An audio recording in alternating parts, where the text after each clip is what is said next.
Hi, so this is my first video. Kinda don't wanna do it, but here I am. So, on a daily, when I work, I write 1 Peter 5:7 on my arm. Give all your worries and cares to God, because He cares about you. It's something we can say and memorize because it's just a little sentence. It's easy to remember. But do we really understand the meaning of it? I find a new meaning for it every day for me. Today, it just means that the worries and cares of last week that made the week hard for me, I need to give it all to God and have this week be better, because spiritually last week it was rough. Emotionally it was rough. I cried about 7 times in one day, which I don't do. I ran to people other than God. I let the enemy attack super hard, and I didn't let God in when I thought I let God in. It was just, I can't explain what it was. It wasn't, felt empty. It's like I was telling my mom, it felt empty. It felt weak. It felt repeated. It felt like an encore prayer. It's the same prayer you say when things get tough, but is it the prayer that means the most to you? Is it a prayer that you're just like, all right, God, here I am. Hear my heart. Take away what is hard. I rebuke the enemy, etc., etc. And it's just, that's what it felt like. It felt like an encore. It felt like a repeated prayer that I pray every month or so. It seems like a prayer that a lot of people might pray. I see myself as someone who tries to live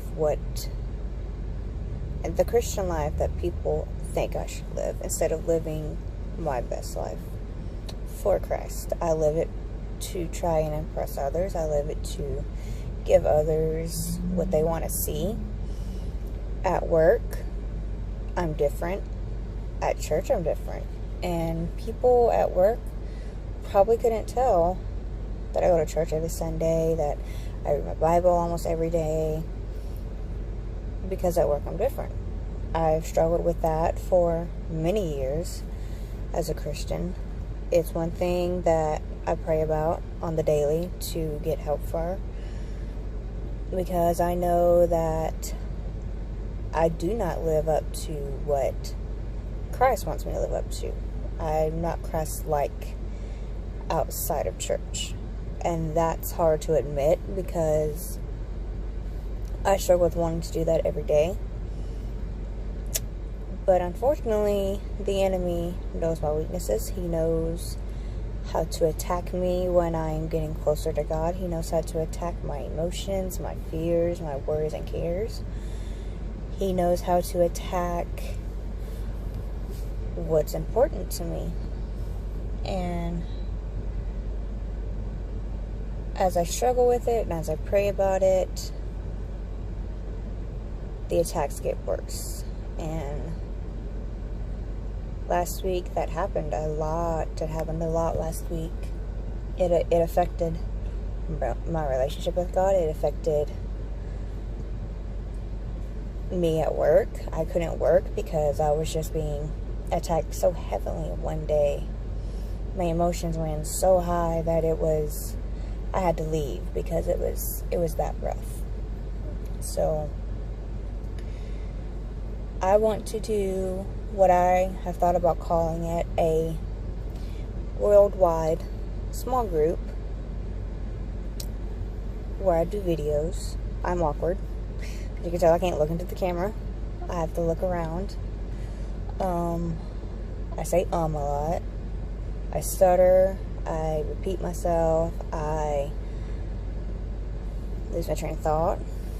There's a wasp over here, so kind of catch me off guard. I'm awkward. I don't like videos. I don't like doing videos.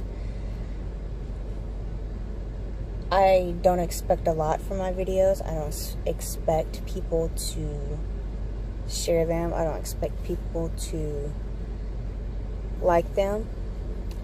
I just only pray that I can reach a soul who hurts and understands, or reach a soul that feels alone but is not alone, because you're not. Life is hard. Life is bittersweet because it is so good, but it is so rough. It is hard. And I just want to be a voice to the voiceless. As cliche as that is, it's something I've wanted to do. I have a passion for speaking, even though I'm shy and awkward and weird. How ironic.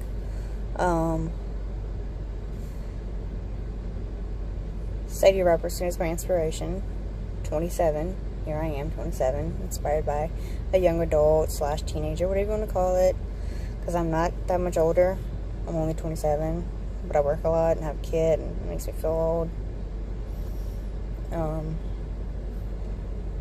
She's my inspiration, and she's overcome the fears that she has had in her life of speaking or being judged. I read her book, Live Fearless. Great book, by the way. And she's a great inspiration for anyone who wants to break free from the chains of fear and doubt and shyness and awkwardness and etc., etc. So that's where this is coming from. Don't expect a video every week, because I'll probably have my doubts. I'll probably fall out of it and then come back to it, because that's just what I do. But we'll see how it goes. 1 Peter 5:7.